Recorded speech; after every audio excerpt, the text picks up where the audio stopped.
Grabar en la nube. Ya, ahí estamos. Si ocupo la pizarra, dejo de compartir para que se vea bien la pizarra. ¿Ya?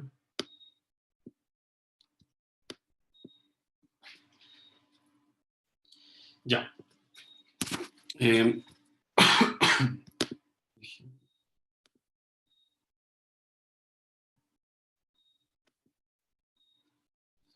Ya. En esta última semana, bueno, vieron que les envié anuncios, ¿ya? Las pruebas recuperativas, las que faltan, nadie falta para dar la I1, solamente 3 estudiantes faltan que rindan la I2, y espero que nadie falte que rinda la I3, ¿ya? Pero el lunes 7 a las 18:30 se van a evaluar todas las recuperativas, ¿ya? Y tal como se lo envié en el segundo anuncio, el lunes 11 vamos a hacer una prueba, una interrogación extra, y esa nota se va a promediar con la nota más baja que ustedes tengan, y se saca el promedio con las 3 notas que ustedes tienen, y se sigue la ponderación tal cual como está estipulado en el reglamento del curso, ¿ya? La materia que se va a evaluar en esa interrogación extra es como si fuera el examen, ¿ya? Todo metabolismo, desde metabolismo de carbohidratos hasta la clase B este jueves, ¿ya? Es decir, toda la materia, pero desde metabolismo de carbohidratos, ¿ya?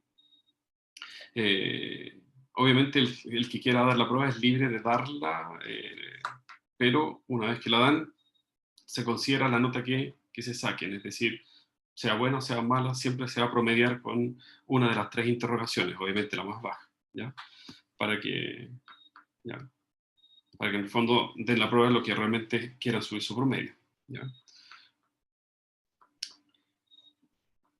Ya. En esta semana, si bien es cierto son 4 clases, voy a tratar de pasar o de mostrarles las cosas más generales, los aspectos más generales respecto del capítulo que se define como integración metabólica, ¿ya? Y si bien es cierto, durante el semestre, a medida que hemos ido avanzando en la materia, especialmente cuando empezamos a analizar el metabolismo de carbohidratos, de una u otra manera hemos hecho, hasta el día de la última clase, hemos hecho integración metabólica, obviamente relacionando las diferentes rutas metabólicas que se establecen o que se encuentran activas respecto de las que se encuentran inactivas, ya sea en el hepatocito, en el músculo esquelético o en el tejido adiposo. Es decir, hemos relacionado de manera indirecta y de manera explícita también, y en algunos casos implícitas, hemos relacionado esta condición de metabolismo integrado. Es decir, hemos relacionado, por ejemplo, qué pasa cuando estamos en ayuno entre comidas o cuando estamos en un ayuno prolongado, qué pasa en el músculo, qué pasa en el adipocito, qué pasa en el hepatocito, cómo se relacionan las diferentes rutas metabólicas, ¿ya? Y si bien es cierto, nosotros hemos analizado todo lo que hemos visto hasta ahora, lo hemos analizado desde un punto de vista químico, es decir, las transformaciones químicas que dan cuenta de un proceso catabólico o de un proceso anabólico. Y nosotros esas rutas metabólicas las hemos relacionado con una condición metabólica, es decir, condición de hipo o hiperglicemia, y hemos visto cómo se relacionan entre sí algunos tejidos o diferentes tejidos, particularmente el tejido adiposo, el hepático y el tejido muscular, con respecto a las rutas metabólicas que se establecen bajo esa condición metabólica. Entonces, nosotros en esta parte del curso ya hemos visto algo, conceptos generales de integración metabólica. Y quizás en estas últimas 4 clases daremos un mayor énfasis respecto de cómo estas rutas metabólicas se relacionan entre sí, ¿ya? Vamos a volver a recordar algunos aspectos generales que ya hemos visto, y nos centraremos en las últimas materias, nos centraremos en el rol que juega ahora no solamente el tejido adiposo, no, o sea, el rol que juega en este caso el tejido adiposo, no solo como ya lo vimos, ¿ya? Que es sensible al glucagón y por lo tanto se estimula la degradación de ácidos grasos para que estos ácidos grasos puedan ser metabolizados o catabolizados en el hígado con la finalidad de obtener energía, es decir, beta-oxidación, sino que también vamos a ver cómo ahora otras hormonas, aparte de glucagón e insulina, están directamente relacionadas con el metabolismo que ocurre en el tejido adiposo. Y me refiero a leptina, adiponectina, que están directamente relacionadas con el concepto de obesidad o normopeso u obesidad, ¿ya? Entonces, ahí nos vamos a centrar en algunos aspectos al final de estas clases, ¿ya? Entonces, en términos generales, solamente volviendo un poco al concepto de relación o de metabolismo integrado, tal cual, este es el título que aparece en el Leninger, en el capítulo Regulación hormonal e integración metabólica. Y básicamente, en términos generales, es la acción, por ejemplo, de glucagón, o la acción de insulina, o la acción eh, de otra hormona que actúa como primer mensajero. Es decir, tenemos una señal que se genera producto de un impulso nervioso y que puede, por lo tanto, estar directamente coordinando actividades o funciones de diferentes órganos, ¿ya?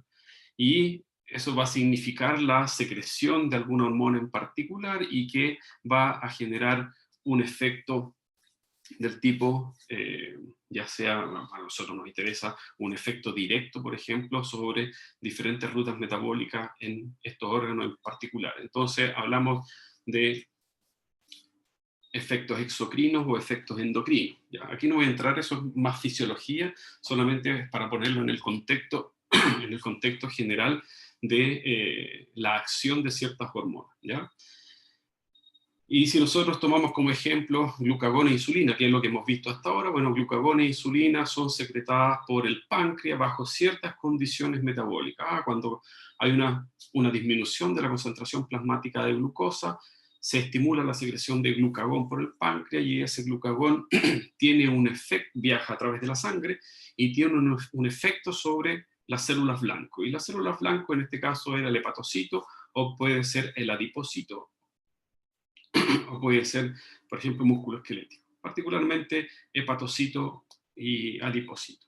Cuando es insulina, también secretada por el páncreas, pero ahora cuando la concentración de glucosa plasmática es elevada, entonces esa insulina también es transportada a través de la sangre y reconoce sus células blanco y genera un efecto intracelular que va a traer como consecuencia una disminución de la concentración plasmática de glucosa. Pero existen otras hormonas, ¿ya? Y otros efectores que son directamente secretados por otros por el sistema nervioso central, y que tienen un efecto, por ejemplo, a nivel de músculo esquelético. Vamos a ver que también, en las últimas clases, vamos a ver cómo también leptina y adiponectina, otras dos hormonas secretadas, por ejemplo, por el tejido adiposo, tienen un efecto directo sobre la condición metabólica o el trabajo metabólico, y que va a traer como consecuencia el concepto de saciedad o el concepto de hambre, ¿ya? Y eso es un poco lo que queremos relacionar en esta parte y englobar en la última parte del curso, ¿ya? Si bien es cierto, yo le he mostrado dos mecanismos de acción hormonal, glucagón e insulina, vamos a repetir ese efecto, y donde glucagón e insulina reconocen un receptor a nivel de membrana y generan un efecto de transducción de esa señal extracelular hacia el interior de la célula. Y glucagón lo hace a través de la activación de proteína G, la cual permite la liberación de la subunidad alfa, que tiene actividad GTP-ácica, y permite, por lo tanto, la activación de otra enzima de membrana, que es la adenilatociclasa, la que, a través de un proceso de transformación de ATP, la lleva a la formación de AMP cíclico como segundo mensajero. Y de ahí comienza un concepto de, o se gatilla, un aumento en la función extracelular. Me refiero a que hay un aumento en la actividad intracelular a través de un aumento en la concentración de AMP cíclico, la cual obviamente va a activar proteína quinasa y así sucesivamente. Es decir, existe un efecto de amplificación de la señal, que es un poco lo que explica esta primera parte. Es decir, ya sea tenemos un aumento, por ejemplo, de AMP cíclico, lo cual va a generar, por ejemplo, una activación de enzimas o proteínas, etc. ¿Ya? El otro mecanismo de transducción de la señal tiene que ver básicamente con la generación de metabolitos o ciertos metabolitos van a entrar directamente, van a ser transportados directamente al núcleo. Es decir, van a reconocer un receptor a nivel nuclear y va a generar un efecto intranuclear. Y ese efecto intranuclear va a significar, por lo tanto, por ejemplo, un aumento en los procesos de transcripción. Y la transcripción no es más que la decodificación de la información ya contenida en el gen, se va a amplificar a una remensajero, y ese remensajero va a codificar, por ejemplo, para la síntesis de proteínas, ¿ya?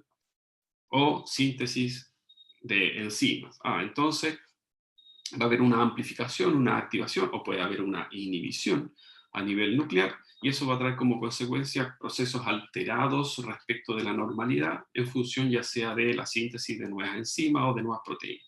Son los dos mecanismos que van a determinar que van a determinar el efecto intracelular respecto de, por ejemplo, una ruta metabólica, ya sea a través de un proceso de activación o un proceso de reducción, ¿ya? Bueno, ahí, déjenme achicar un poco la pantalla, pero, aquí ustedes ven algunos ejemplos, ¿ya? Clases de hormonas. Insulina y glucagón, son péptidos, da lo mismo cómo se sintetizan. En este caso, insulina y glucagón se generan por procesos proteolíticos, es decir, por escisión intramolecular, ¿ya?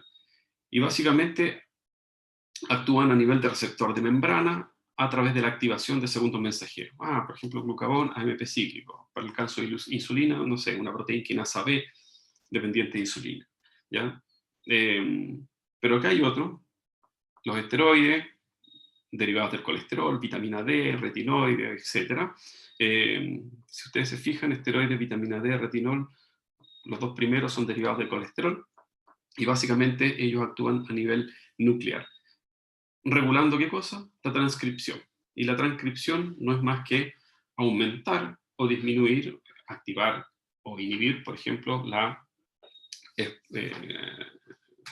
síntesis de RNA mensajero, ¿no?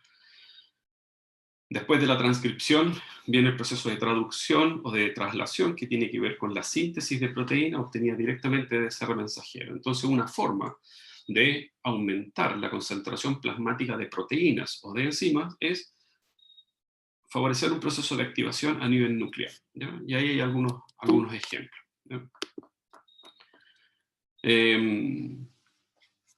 Si bien es cierto, no hay que asustarse. Aquí ustedes ven una cascada de informaciones que tienen que ver de cómo se dirige la información hacia el último efector, que en este caso puede ser un tejido o puede ser una ruta metabólica, ¿ya? Sin entrar en el detalle de la especificidad de cada una de estas rutas, solamente quizás podríamos remitirnos a las rutas que nosotros ya hemos analizado. Por ejemplo, acá, en el extremo derecho, ¿ya? Si seguimos esta ruta, del sistema nervioso central, de una u otra manera está relacionado a través de la glándula pituitaria para la secreción. Perdón, saltéme una al lado acá, me salté una flecha, ¿ya? Por ejemplo, para el caso del hígado y el músculo esquelético, ya hemos visto que insulina, glucagón y epinefrina son hormonas que están directamente relacionadas con el metabolismo de carbohidratos, metabolismo de ácidos grasos, ¿ya?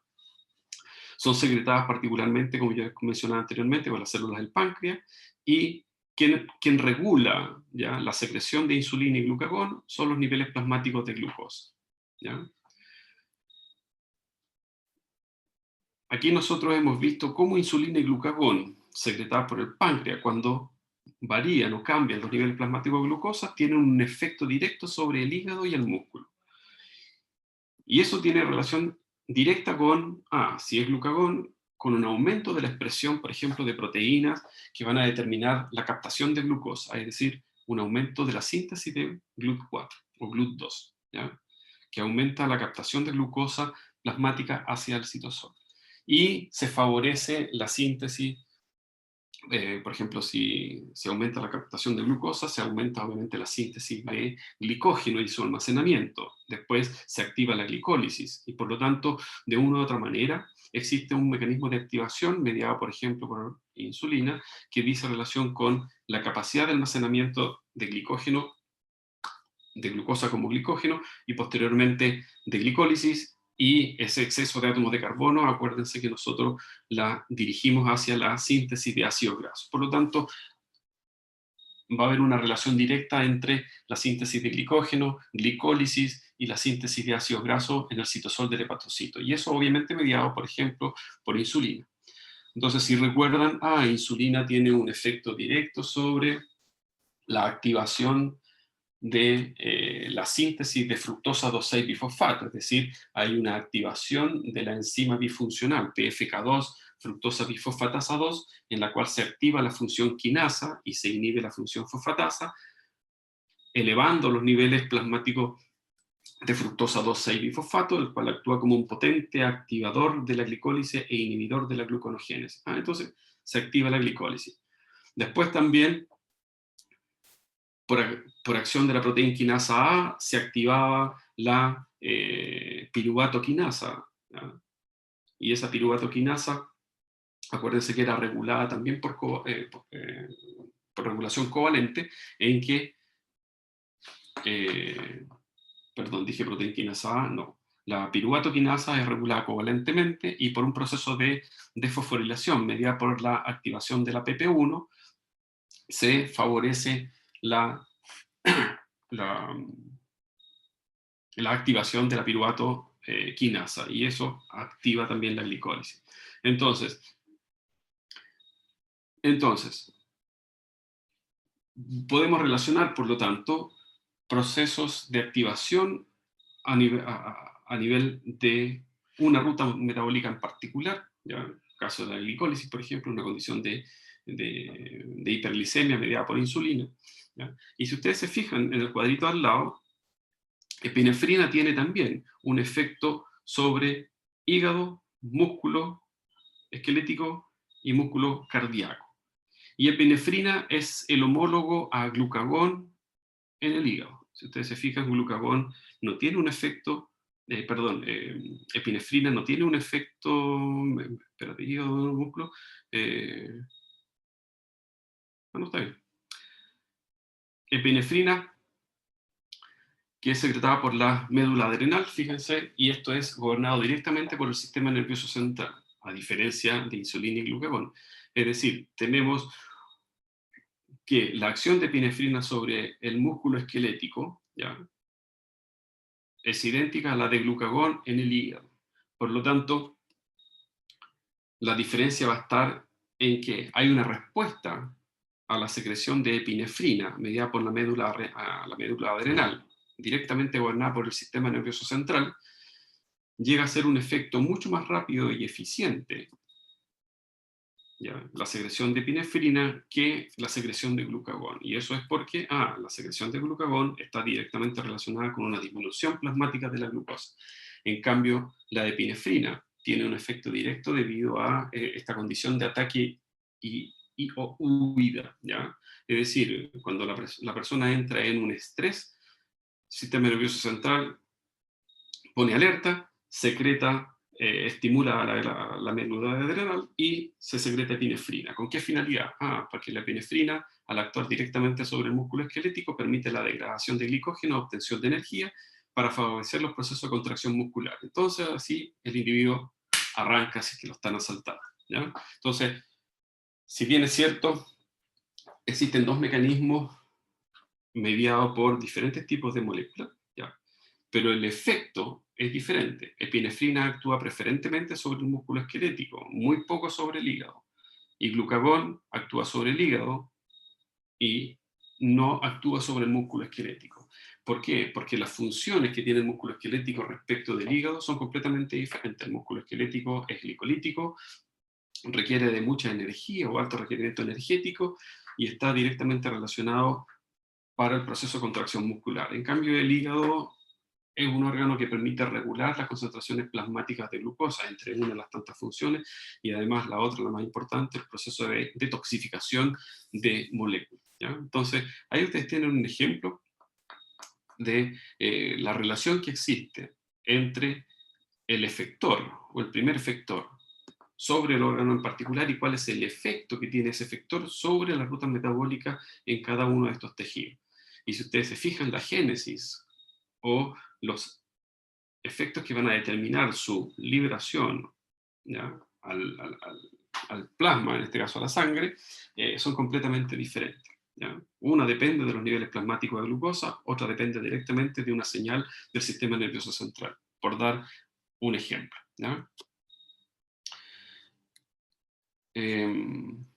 Sí, ah,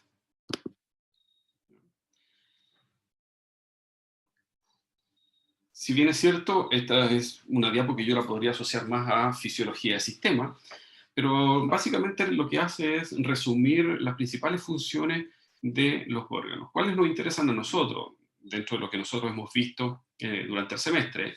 Bueno, nos interesa el hígado, por sobre todo, como un órgano capaz de regular los niveles plasmáticos de glucosa, el cerebro, por la importancia y la función, por la importancia que tiene el cerebro, pero desde el punto de vista de los procesos metabólicos, es un órgano 100% glicolítico, ¿ya? Si bien es cierto, está encargado de transportar iones, mantener el potencial de membrana, eh, mantener en este caso una integración, o sea, mantener, ¿cómo se dice? Básicamente quiere decir esto que existe una relación muy estrecha entre los alrededores del cerebro con respecto a las células en sí. Me refiero al transporte de iones, tiene que estar completamente integrado el transporte de iones, y no solamente el transporte de iones, a nosotros lo que nos interesa es los requerimientos de energía, ¿ya? Y obviamente el cerebro es el que comanda y ordena al resto de los órganos, ¿ya? Pero a nosotros nos interesa básicamente la relación que existe en las diferentes rutas metabólicas, particularmente su característica como órgano glicolítico. Para el caso del tejido adiposo, bueno, sintetiza y almacena y moviliza, en este caso, triacilglicerol, ¿ya? No voy a hacer referencia a la grasa parda. La grasa parda es una grasa que solamente está presente en los recién nacidos, ¿ya? Y después con el tiempo obviamente va desapareciendo, y esa grasa parda es muy rica en mitocondria y tiene una proteína que se llama la termogenina, y básicamente lo que hace esa proteína, actúa como un disipador del gradiente de protones, generando calor, particularmente para los recién nacidos, genera calor en el pecho, en los riñones, para mantener una temperatura mucho más estable, ¿ya? Pero nosotros nos vamos a referir básicamente al tejido adiposo, a la grasa blanca, no a la grasa parda, ¿ya? Y dentro de las principales funciones, la síntesis, almacenamiento y movilización de triacilglicerol. Es decir, dependen fuertemente de insulina, depende fuertemente de glucagón, ¿ya? El músculo esquelético, ¿ya?, como órgano también glicolítico, y básicamente tal cual como parece ahí, dice usa ATP para el trabajo mecánico, y ese ATP obviamente lo tiene que generar ATP, ya sea a través de la glicólisis o ya sea a través de la oxidación de ácidos grasos, ¿ya? Y eso en condiciones normales. Cuando estamos en reposo, para obtener ATP, utiliza cuerpos cetónicos, ¿ya? Y obviamente el hígado, desde un concepto de el proceso del procesamiento de grasa, procesamiento de carbohidratos, de proteínas, todo lo que venga de la dieta, síntesis y distribución de lípidos, cuerpo cetónico y glucosa para otros tejidos, y convierte el exceso de nitrógeno en urea. Es decir, cumple un rol extremadamente importante el hígado, no solamente regulando los niveles plasmáticos de glucosa, sino que, dependiendo de la condición metabólica, metabolizando o sintetizando diferentes tipos de compuestos, por ahí dice, para otros tejidos. Entonces cuando estamos, por ejemplo, en un ayuno prolongado, el hígado va a sintetizar glucosa para restablecer los niveles plasmáticos de glucosa, y va a sintetizar cuerpos cetónicos, y esos cuerpos cetónicos particularmente van al tejido extrahepático, ¿ya? ¿Se acuerdan que yo les mostré esta diapositiva y solamente nos remitimos a dos o tres cosas? Pero si ustedes se fijan, particularmente la relación que existe entre hígado, músculo esquelético, cerebro, músculo cardíaco y triglicéridos, en este caso tejido adiposo, ¿ya? Las flechas que entran hacia el tejido estamos importando moléculas, las flechas que salen del tejido está exportando moléculas. Entonces, si ustedes se fijan, la relación que existe entre el músculo esquelético y el hígado es que el músculo esquelético a través de la proteólisis puede generar alanina. Aquí dice que genera lactato, no necesariamente a través de la proteólisis. No se olviden que la proteólisis genera particularmente alanina, glutamina también, son los dos aminoácidos que son transportados desde el músculo esquelético hacia el hepatocito. Y hace fermentación láctica el músculo esquelético generando lactato, ¿ya? Ahora, la fermentación láctica dice que el piruvato se transforma en lactato, ¿ya?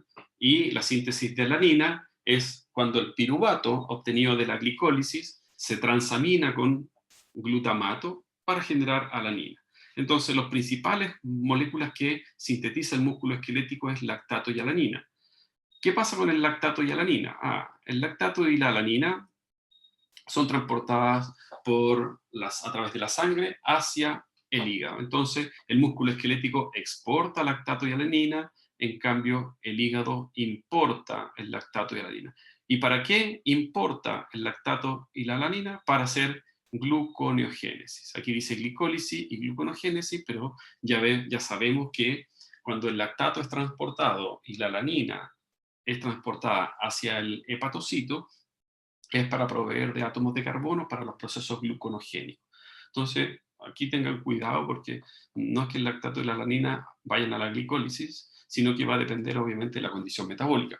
Y en esta condición, o sea, en la condición metabólica de hipoglicemia, el músculo esquelético y esa hipoglicemia generada por trabajo físico de larga duración que produce lactato y alanina en el músculo esquelético va a ser procesada en el hígado. Y así conocimos el ciclo de Cori y el ciclo de la glucosalanina, porque a partir de lactato y alanina generamos, en alguna parte está la glucosa, bueno, aquí no aparece, por gluconogénesis, generamos glucosa y la glucosa se exporta. Entonces, cuando estamos en una condición de hipoglicemia, se degrada el glicógeno y esa glucosa, acuérdense que el glicógeno no procesa la glucosa, sino que la glucosa que se obtiene por degradación del glicógeno se exporta, ¿ya? Y la glucosa que se sintetiza por gluconogénesis a partir de lactato y alanina también se exporta. ¿A dónde se exporta esta glucosa? Bueno, se exporta a través de la sangre para aumentar los niveles plasmáticos de esta en la sangre y salir de esa condición de hipoglicemia, pero esa glucosa, si ustedes se fijan, puede ser utilizada por el músculo esquelético, esa glucosa puede ser utilizada por el cerebro, puede ser utilizada por el músculo cardíaco, puede ser utilizada por el tejido adiposo. Pero cuando la glucosa es utilizada por estos órganos, cerebro, músculo cardíaco, tejido adiposo y músculo esquelético, es cuando tenemos un exceso de glucosa, es decir, es la glucosa proveniente de la dieta. ¿Ya? Entonces, fíjense acá que no estamos analizando condición metabólica, solamente estamos viendo cuáles son las moléculas que se sintetizan en los órganos y se exportan, y cuáles son las moléculas que se importan directamente desde la sangre. Entonces, el músculo esquelético sí se alimenta, fíjense, de glucosa, de ácidos grasos y de cuerpos cetónicos. ¿Cuándo se alimenta de glucosa? Cuando estamos en reposo. ¿Cuándo se alimenta de ácidos grasos? Para obtener energía. No se olviden que la función última del músculo esquelético es obtener energía. Entonces, se alimenta de ácidos grasos, es decir, obtiene energía de la beta-oxidación cuando el músculo esquelético está haciendo trabajo físico, ¿ya? ¿Cuándo el músculo esquelético obtiene energía del cuerpo cetónico? Cuando estamos en una condición de ayuno prolongado o en una condición de inanición.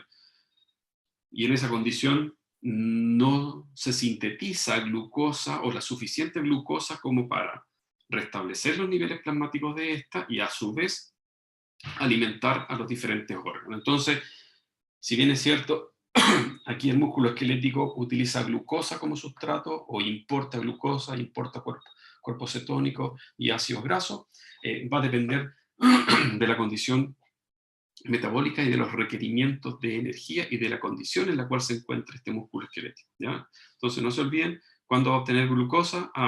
Cuando haya glucosa disponible en el medio, y esta va a ser proveniente de la dieta y cuando estemos en reposo. porque esta es la glucosa que va a utilizar para almacenar como glicógeno. ¿Cuándo va a utilizar ácidos grasos? Cuando el músculo esquelético está haciendo actividad física, ¿ya? De ahí obtiene la energía el músculo esquelético, no de la glucosa. El músculo esquelético, la primera energía que sintetiza o que genera es de la degradación de glicógeno intramolecular, o sea, intracelular. Y una vez que se acaba el almacén intracelular de glicógeno, empieza a utilizar ácidos grasos a través de la beta-oxidación, ¿ya? ¿Y cuándo ocupa cuerpo cetónico? Cuando ya estamos haciendo un ayuno muy prolongado, estamos en condiciones de inanición. ¿Qué pasa con el cerebro? Fíjense que el cerebro no sintetiza ninguna molécula. Si bien es cierto, las principales, si yo les dije en el metabolismo de aminoácidos, que en el tejido estrepático se sintetizaban aminoácidos y particularmente se sintetizaba alanina y glutamina, y dentro de ellos también del cerebro, sí, también se sintetiza glutamina en el cerebro y la exportan, pero la principal fuente de síntesis de glutamina no viene del cerebro, sino que viene del músculo esquelético, ¿ya? Pero con que ustedes relacionen tejido extrahepático es suficiente, ¿ya? Entonces, si ustedes se fijan, el cerebro es 100% glicolítico, utiliza glucosa proveniente de la dieta, pero utiliza cuerpos cetónicos cuando estamos en una condición de inanición, es decir, cuando estamos en una condición de hipoglicemia y hay una alta tasa de degradación de ácidos grasos. Lo mismo ocurre en el músculo cardíaco. El músculo cardíaco solamente consume ácidos grasos, glucosa, miren, lactato y cuerpos cetónicos, ¿ya? ¿Qué pasa con el tejido adiposo? El tejido adiposo utiliza la glucosa. Esta glucosa, si viene de la dieta, hace glicólisis y se termina sintetizando en triacilgliceroles. Lo mismo que los ácidos grasos. Los ácidos grasos transportados o los triacilgliceroles transportados desde el tejido, desde el adipocito. Una vez que se sintetizan los triacilgliceroles en el adipocito, son transportados por estas lipoproteínas VLDL, ¿ya? Pero el tejido adiposo es capaz de liberar, o sea, ya sabemos que se degradan los triacilgliceroles y los ácidos grasos libres se transportan a través de la sangre para que sean importados por el hepatocito.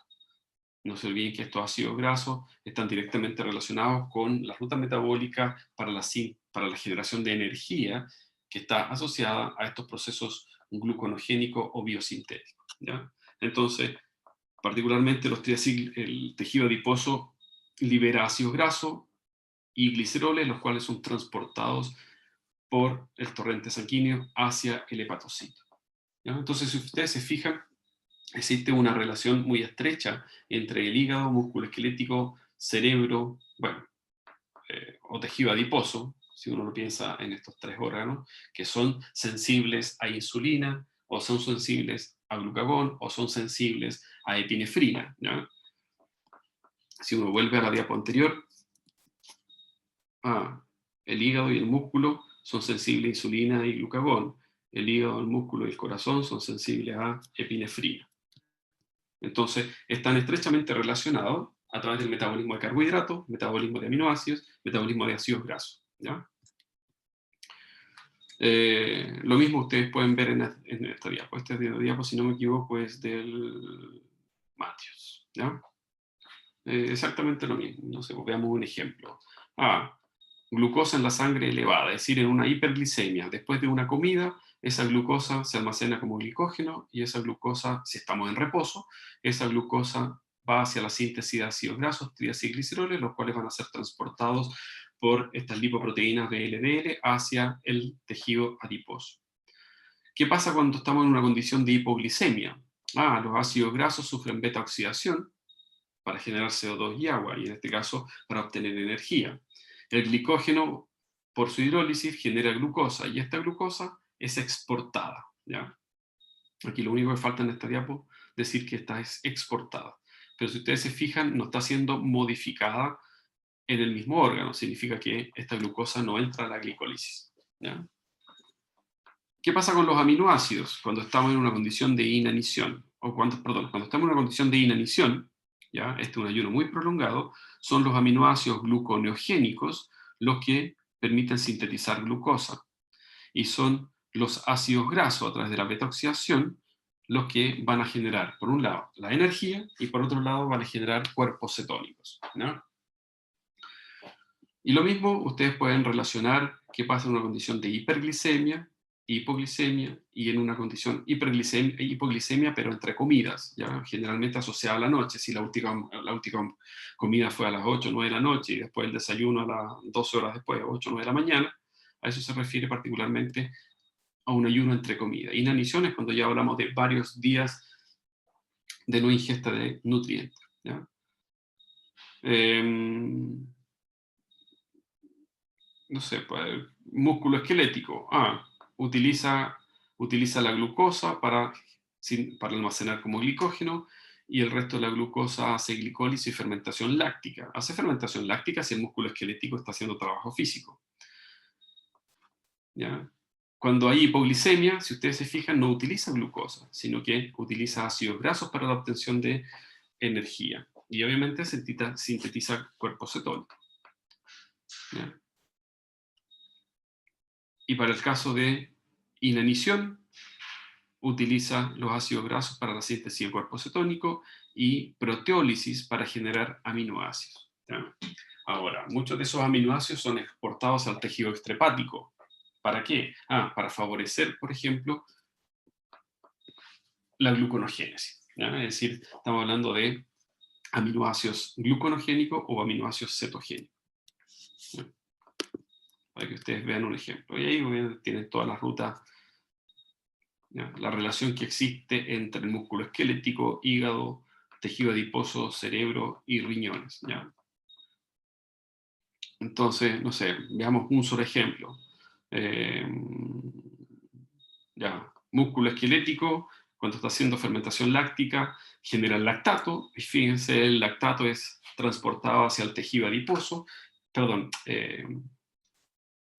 estaba leyendo, ¿no? Sí, es transportado hacia el hígado, y el lactato, ojo, aquí el lactato, tengan cuidado, aquí el lactato dice piruvato, ¿ya? Estas son todas las rutas, aquí no hay rutas relacionadas en función de la condición metabólica, porque si ustedes se fijan, aquí el lactato, piruvato, piruvato, glucosa, glucosa, glicógeno, eso es imposible, ¿ya? El lactato genera piruvato, y el piruvato, y creo que justo la que falta.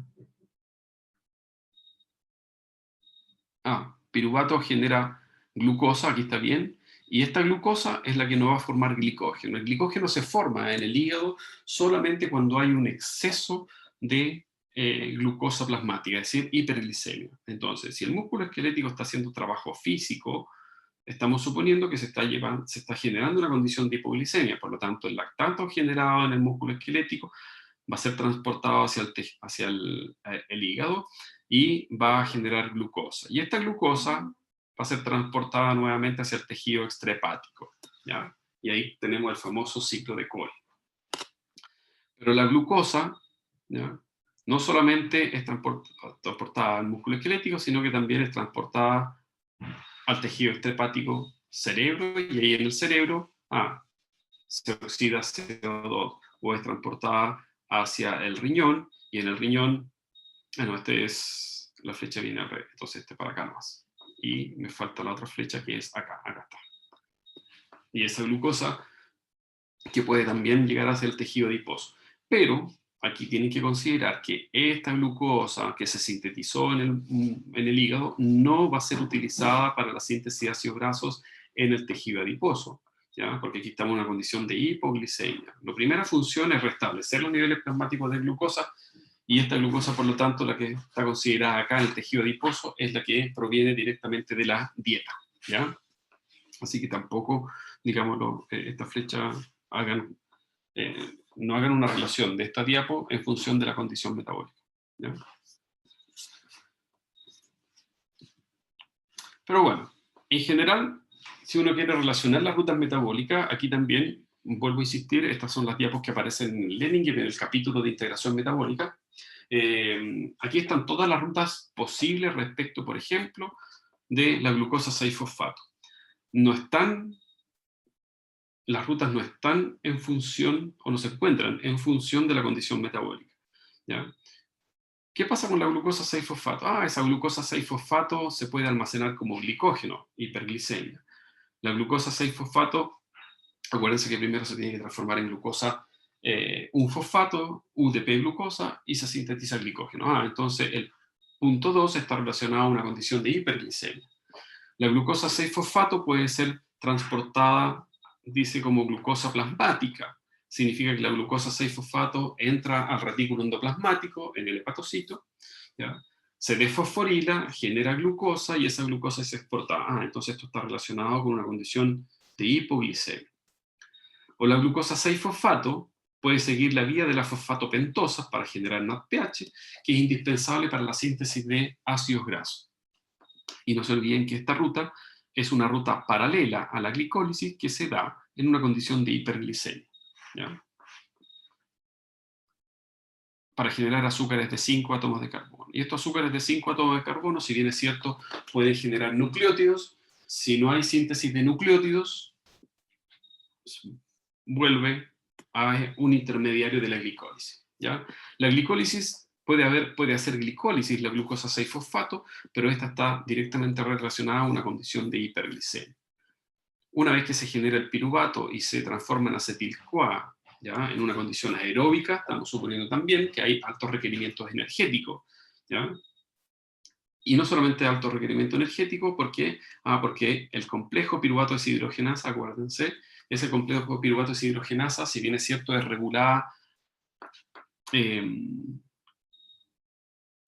regulado covalentemente, pero las enzimas que lo fosforilan y las enzimas que lo desfosforilan, que es la piruvato deshidrogenasa fosfatasa y la piruvato deshidrogenasa quinasa, son reguladas alostéricamente por los niveles de NADH, acetil-CoA y ATP.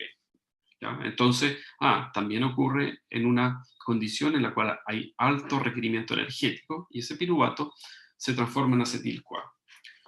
El acetil-CoA puede seguir la ruta para la síntesis de colesterol y para la síntesis de ácidos grasos y triacilglicerol. Entonces, la ruta 4 directamente está relacionada con una condición también de hiperglicemia.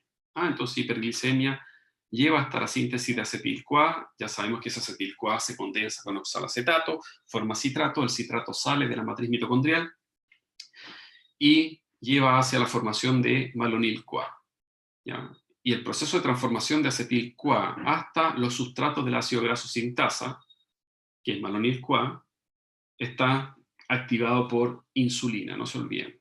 Por la citrato liasa está activada por insulina y la acetil-CoA carboxilasa, que también está directamente activada por la PP1, ¿ya? Y la PP1, acuérdense que es sensible a la condición de hiperglicemia mediada por insulina. Entonces, acetil-CoA puede formar colesterol y puede formar ácido graso y triacilglicerol. Es decir, esa ruta metabólica está asociada a una condición de hiperglicemia. Acetil-CoA puede también entrar al ciclo y descarboxilarse oxidativamente. No se olviden que la función del ciclo es una descarboxilación oxidativa del acetil-CoA. ¿Y qué trae como consecuencia? La generación de equivalentes reducidos, 3 NADH por cada molécula acetil-CoA, un FADH2 y un GTP. Y esos equivalentes reducidos se pueden reoxidar en la cadena transportadora de electrones. Aquí está representada la cadena transportadora de electrones, las cuales generan ATP. Entonces aquí tenemos un proceso de descarboxilación oxidativa y la reoxidación de los equivalentes reducidos generados en el ciclo de Krebs para la síntesis de ATP a través de la teoría de química osmótica, ¿ya? Entonces, aquí están la mayoría de las rutas, bueno, todas las rutas que nosotros hemos visto, pero están las rutas independientes de la condición de hipoglicemia o hiperglicemia. Lo mismo puede ocurrir, me había olvidado de una. Bueno, aquí ustedes tienen lo que ya les he mencionado respecto al efecto de glucagón y al efecto de epinefrina. Glucagón solamente tiene efecto a nivel de hígado, en cambio epinefrina tiene efecto a nivel de hígado y a nivel de músculo esquelético.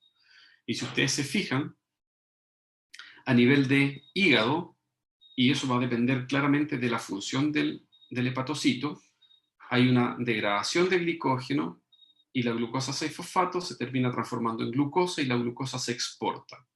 Hay gluconeogénesis, ¿con qué finalidad? Para generar glucosa, la cual se va a exportar.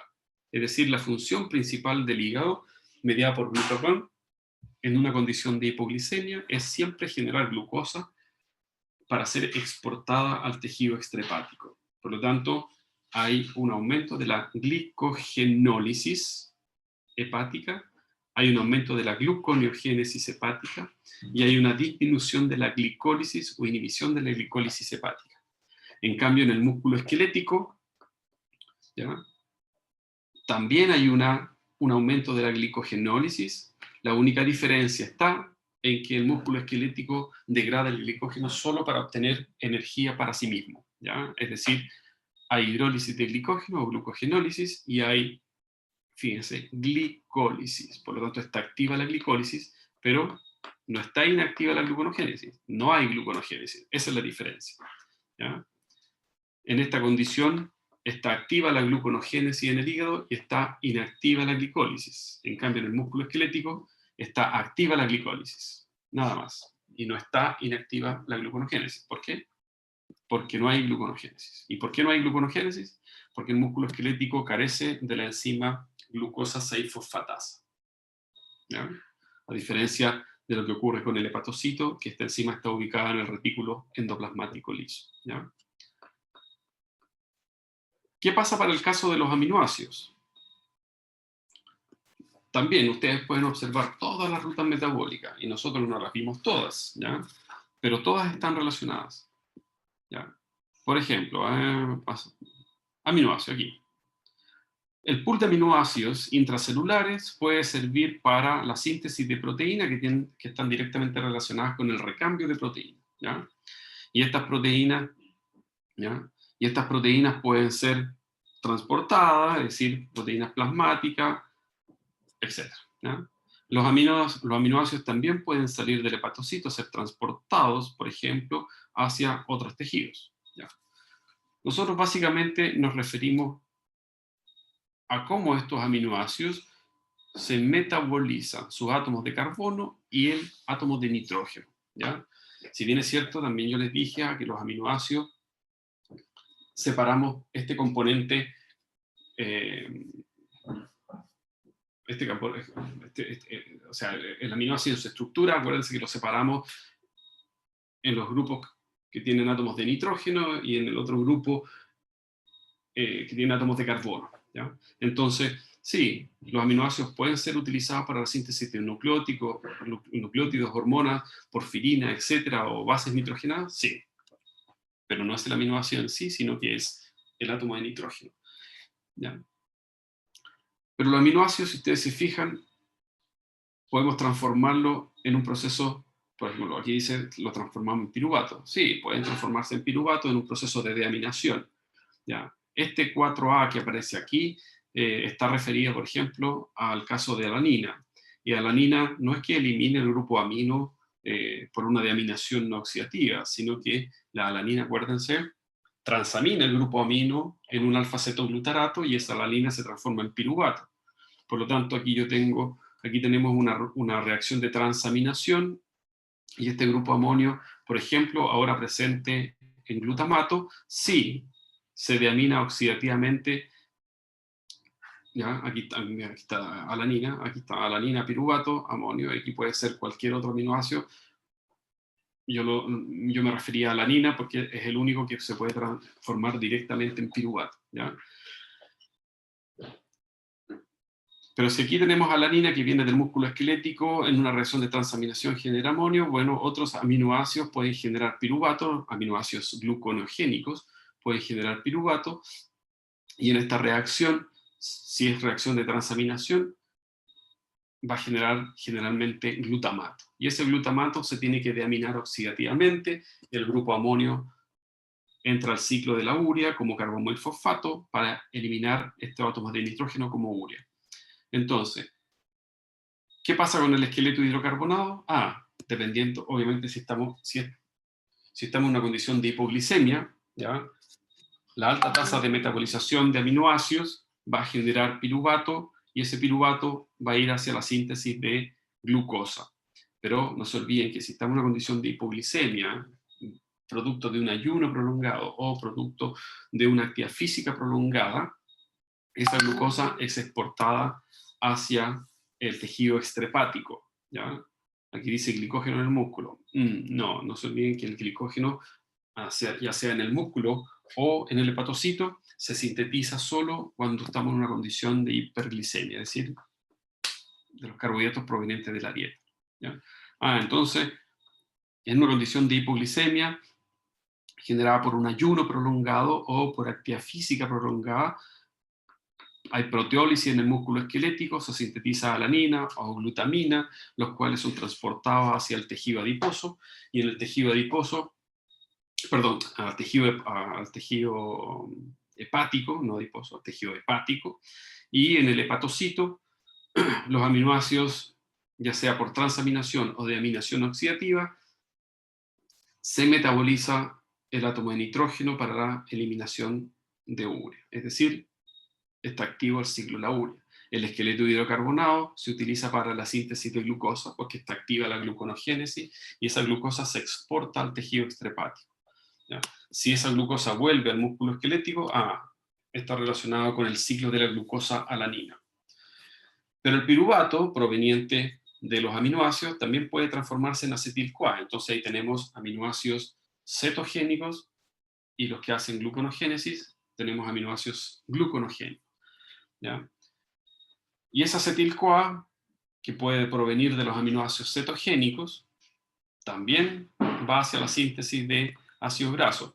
Pero ojo, va hacia la síntesis de ácidos grasos cuando esos aminoácidos provienen de una dieta rica en proteínas, ¿ya?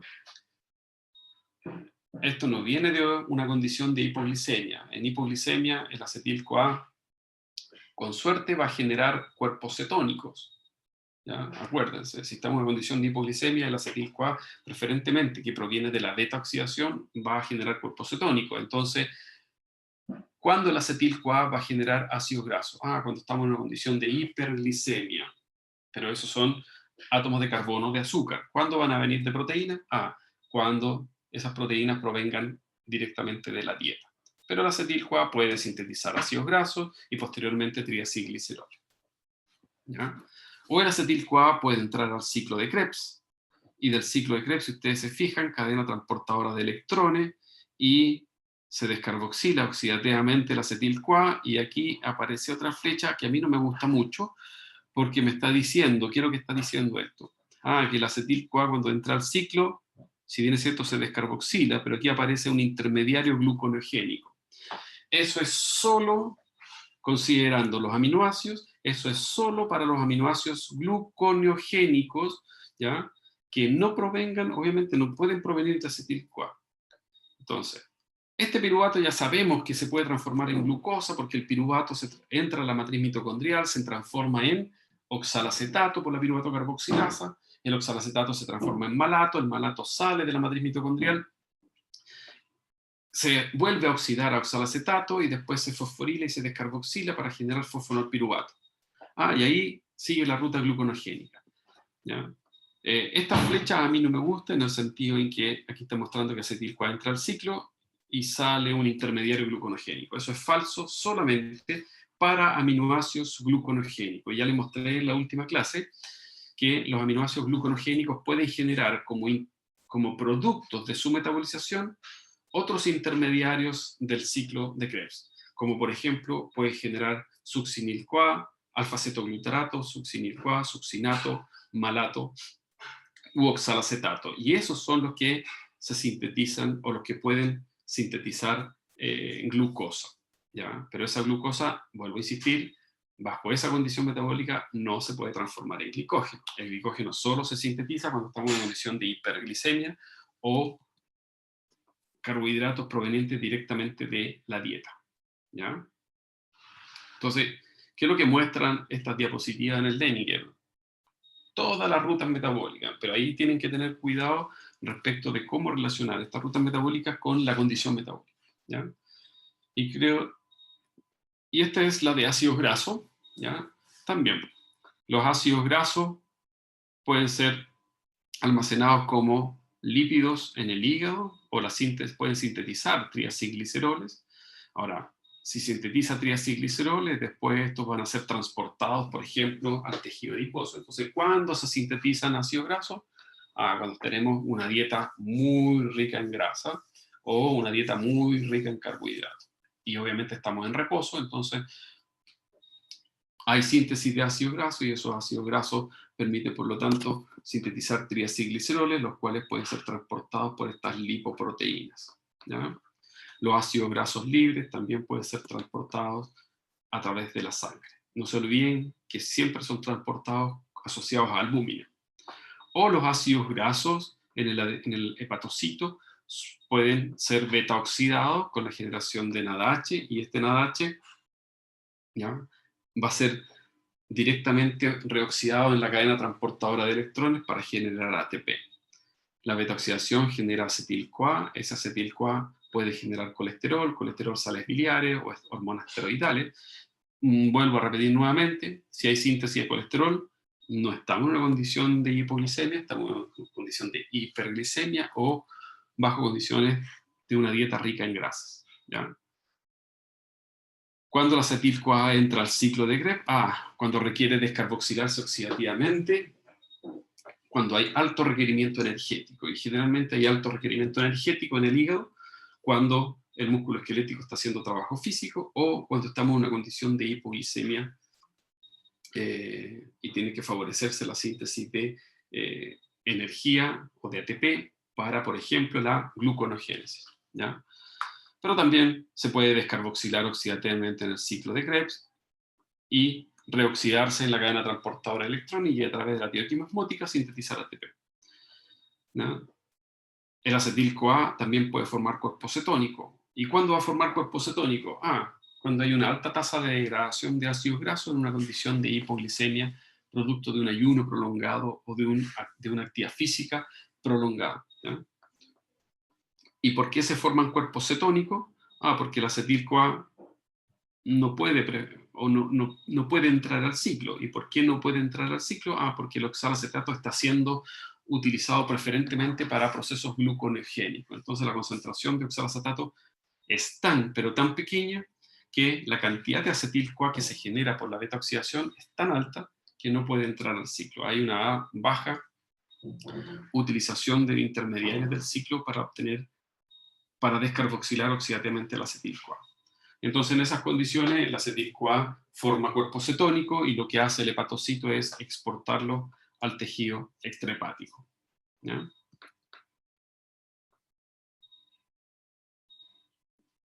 ¿Tienen alguna... aquí está el chat. ¿Tienen alguna pregunta? Porque me diga... disculpa, Estefano, recién vi el chat. Espérense. Varios, a ver. Ya, a ver.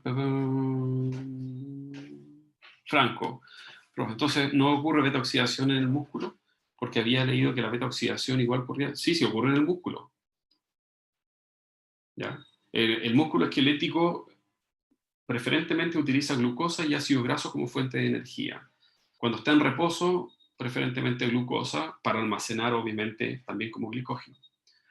Y cuando está bajo trabajo físico, utiliza preferentemente ácidos grasos. Y por lo tanto, hay una alta tasa de metabolización de ácidos grasos a través de la beta-oxidación. Esa es la principal fuente de energía que tiene el músculo esquelético cuando está haciendo un trabajo físico de larga duración, ¿ya? Y eso es verdad. Hay beta-oxidación en el músculo esquelético.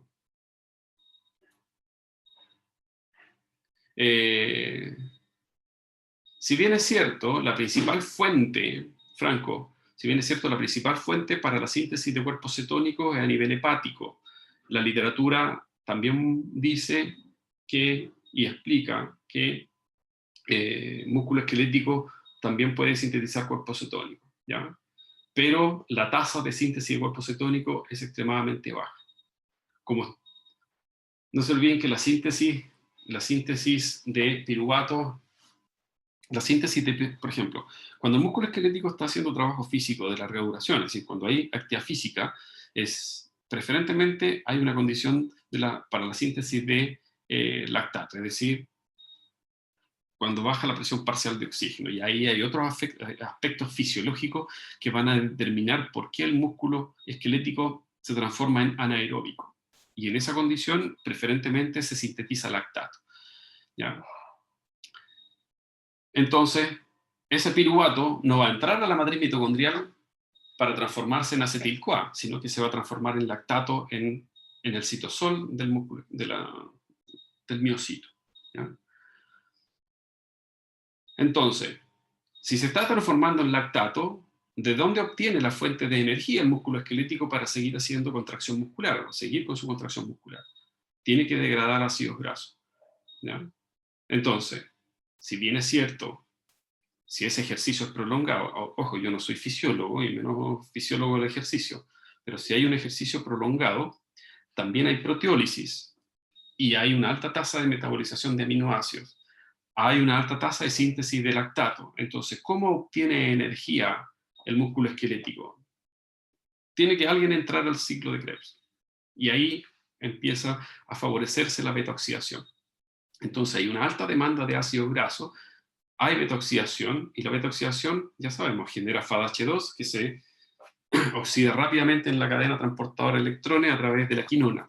Genera NADH, y ese NADH tiene que ser reoxidado en el complejo 1, y ahí empieza a generar la energía. ¿Qué pasa con el acetil-CoA? Bueno, el acetil-CoA que se genera de la beta-oxidación también va a entrar al ciclo. Y ahí no hay un impedimento que el acetil, bueno, sí hay impedimento, porque la concentración de oxalacetato también es pequeña respecto de los otros intermediarios. Entonces, ese acetil-CoA que se genera de la beta-oxidación también va a entrar al ciclo, pero no va a entrar a la misma velocidad que se produce, porque ahí tenemos un efecto de que la concentración de oxalacetato es menor al resto de los intermediarios. Pero ojo, eso es una condición de los intermediarios del ciclo, y no porque el oxalacetato esté siendo utilizado para procesos gluconogénicos. Acuérdense que en el músculo esquelético no hay gluconogénesis y por lo tanto no se está utilizando oxalacetato para gluconogénesis.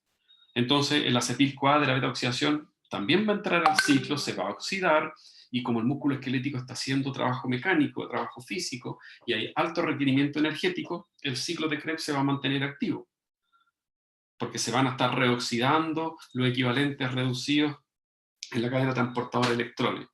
Pero también hay una alta tasa de metabolización de ácidos grasos. Y como está entrando al ciclo, pero se está produciendo más acetil-CoA de lo que puede entrar al ciclo, entonces el, el músculo esquelético también puede formar cuerpos cetónicos.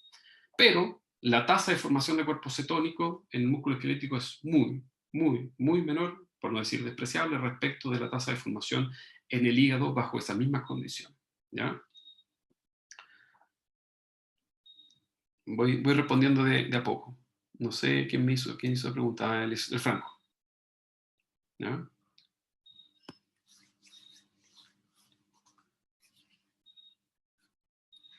Desde un punto de vista energético, Estéfano, siempre el aeróbico es mucho más eficiente. Le pongo un ejemplo. Si tú quieres, por ejemplo, degradar un mol de glucosa, ¿ya? Y ese mol de glucosa lo haces en condiciones aeróbicas, ¿cuáles serían, y veámoslo a nivel intracelular, cuáles serían las rutas metabólicas que en condiciones aeróbicas permite la oxidación completa de tu molécula de glucosa? A, glicólisis. Bueno, la glicólisis, ojo, el citosol es aeróbica o anaeróbica, no muestra diferencia, ¿ya? Entonces tiene que ser glicólisis. Ahí generamos 2 ATP y 2 NADH. Después, si estamos en condición aeróbica, el piruvato entra a la matriz mitocondrial y se descarboxila oxidativamente por el complejo piruvato deshidrogenasa. Generamos 2 NADH más. Cada molécula de acetil-CoA se descarboxila en el ciclo para generar, en total, 6 NADH, 2 FADH2 y 2 GTP. Y ahí tenemos la semioxidación. ¿Dónde tenemos oxidación completa? Que el NADH, todos los NADH generados en la glicólisis, complejo piruvato deshidrogenasa, ciclo de Krebs, se van a reoxidar en la cadena transportadora de electrones. Y a través de la teoría quimiosmótica dice que por cada NADH reoxidado en la cadena se genera o se almacena energía en este gradiente químico y eléctrico del orden de 2.5 moléculas ATP, es decir, la energía relacionada con 2.5 moléculas ATP. Entonces, ¿cuántas moléculas de ATP se podrían eventualmente sintetizar cuando la molécula de glucosa se oxida en condiciones aeróbicas. En condiciones aeróbicas llegamos a sintetizar del orden de 30 a 32 moléculas ATP. ¿Y qué pasa en condiciones anaeróbicas? En condición anaeróbica, la molécula de glucosa llega a piruvato y el piruvato se transforma en lactato. Ahí se reutiliza el NADH y solamente se generan 2 moléculas ATP. ¿Y qué le ocurre al lactato en el músculo esquelético? Se exporta al hígado. Y en el hígado hace gluconogénesis, se sintetiza glucosa, la cual se exporta al músculo esquelético y tenemos nuestro famoso ciclo de Cori y se vuelve a transformar en lactato y así sucesivamente. Por lo tanto, ¿cuál es la diferencia entre una oxidación en condiciones aeróbicas y en condiciones anaeróbicas? ¿O cuál es la ventaja? Ahí está la ventaja. No sé si me entendió Estefano el ejemplo. O sea, está directamente relacionado, por ejemplo, con lo que vimos, ¿ya? Es la cantidad de energía que se pueda oxidar, que se pueda obtener. No se olviden, por ejemplo, una molécula de glucosa en condiciones... ay, se me fue la mano. Se me fue el... en un sistema diabático. Cuando ustedes tienen un mol de glucosa en un sistema diabático, que yo se los mencioné, es decir, un sistema diabático es aquel que no tiene relación que no tiene ninguna relación y no hay transferencia ni de energía ni de materia con los alrededores, ¿ya? La oxidación completa de un mol de glucosa libera del orden de 3000 kJ por mol. Pero si ustedes, por ejemplo, oxidan un mol de glucosa en un sistema abierto, como es la célula, a través de la glicólisis, complejo piruvato deshidrogenasa, ciclo de Krebs y la fosforilación oxidativa, pueden generar solamente, redondeémoslo en 30 moléculas ATP. Y cada molécula ATP libera del orden de 30, también redondeado, 30 kJ por mol. Y 30 por 30 son 900 kJ por mol. Es decir, en condiciones aeróbicas, en un sistema abierto, ustedes pueden solamente obtener del orden de 900 kJ por mol respecto de la energía total almacenada en una molécula de glucosa, que son 3000 kJ por mol. ¿Y qué pasa en un sistema anaeróbico?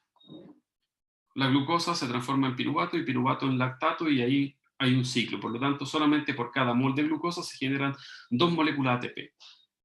Y 30 por 2, 60. Entonces, ustedes se fijan, en condiciones anaeróbicas generarían del orden de 60 kJ por mol. En condiciones aeróbicas en un sistema abierto, 900 kJ por mol. Y en condiciones aeróbicas en un sistema adiabático, 3000 kJ por mol. Esa es la ventaja de llevar a cabo un proceso de oxidación en condiciones aeróbicas. No sé si me siguió Franco. Perdón, Estefano.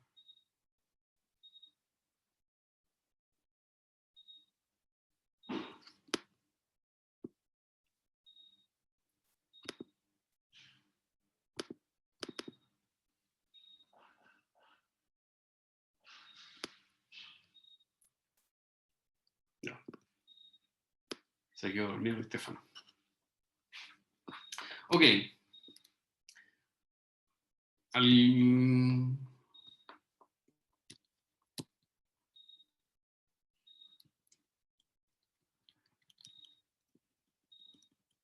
Ya. Estábamos hablando de las diferentes rutas de los ácidos grasos en el hígado, ¿ya? Y aquí ustedes ven un esquema muy general que tiene que ver básicamente con, fíjense, proteínas dietarias o carbohidratos de la dieta, ¿ya? Es decir, cuando tenemos una ingesta...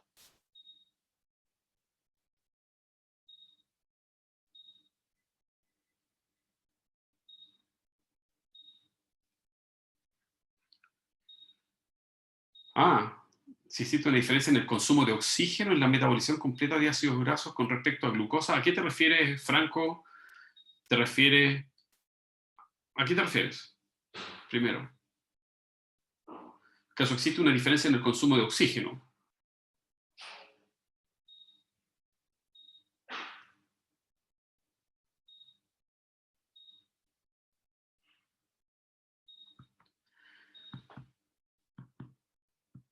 El coeficiente,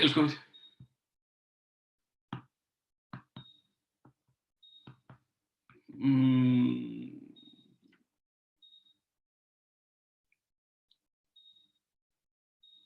ya. Seguramente eso ustedes lo van a ver después en... Ya. No recuerdo exactamente el valor. No recuerdo exactamente los valores. Eh, déjeme buscarlo para no decirle nada ahora sí.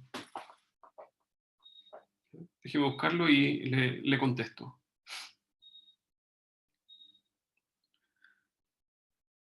Ahora, si hay diferencia en el... O sea, la diferencia en el consumo de oxígeno tiene que ver básicamente con los diferentes estados de oxidación, ¿ya? Si uno lo analiza de una perspectiva solamente química.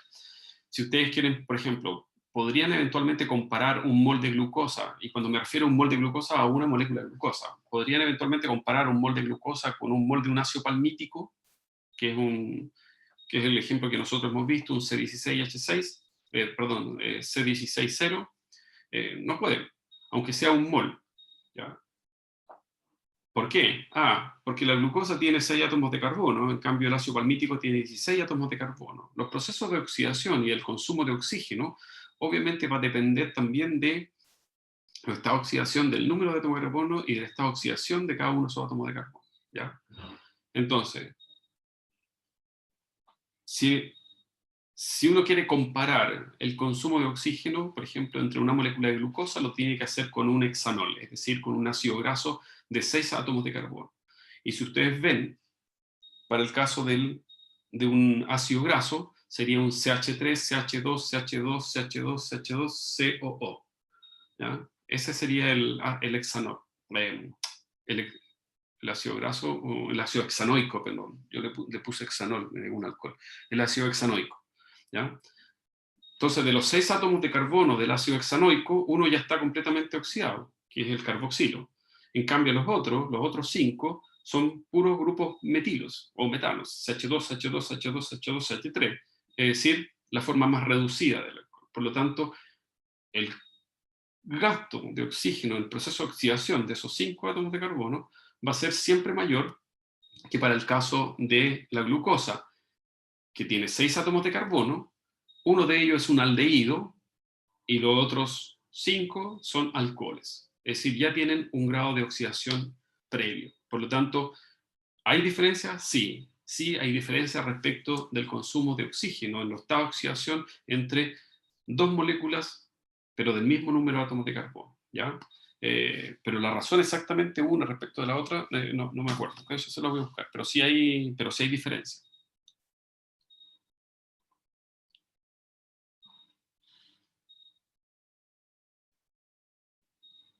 Ya, ahí lo vemos después, sí.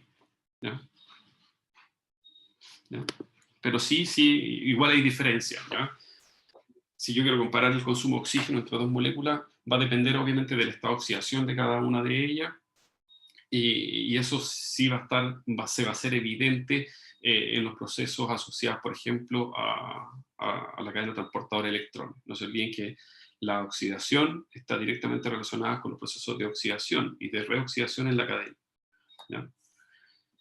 Pero en términos generales, carbohidratos y proteínas de la dieta, fíjense, glucosa y aminoácidos, pueden generar acetil-CoA, estamos hablando de aminoácidos cetogénicos o glucosa.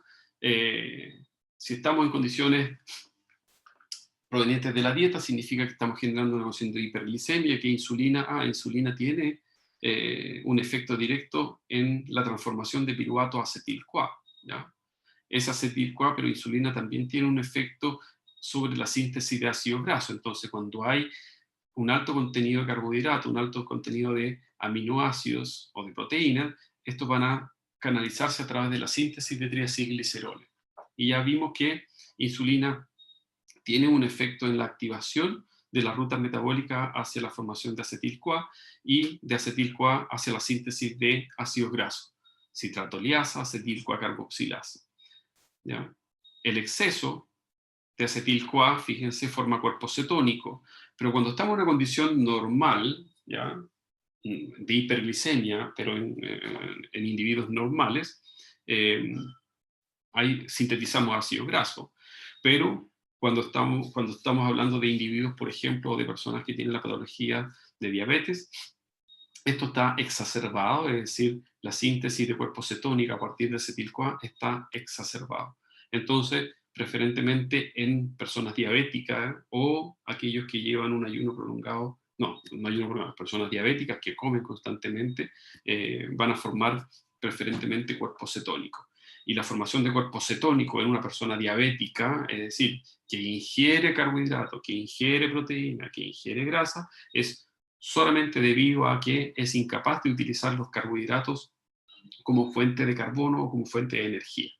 Entonces, básicamente porque esa glucosa no puede entrar a la célula, y al no entrar a la célula hay una sensación, una baja, la célula estaría como si fuese una condición de hipoglicemia.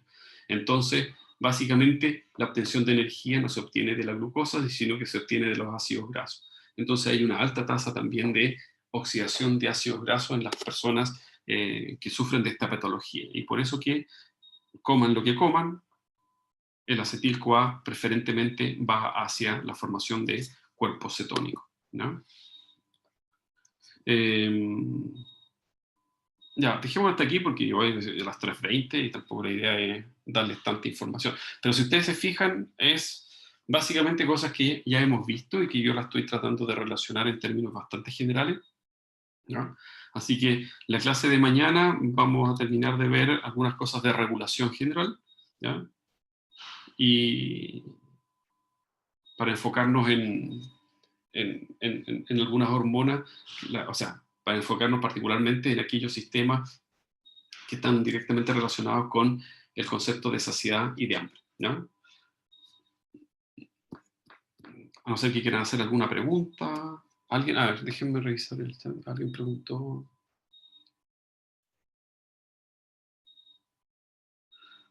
Ay, perdonen, no sé qué. Sí, tengo. Y eso que lo revisé y me parece que me equivoqué. Déjenme.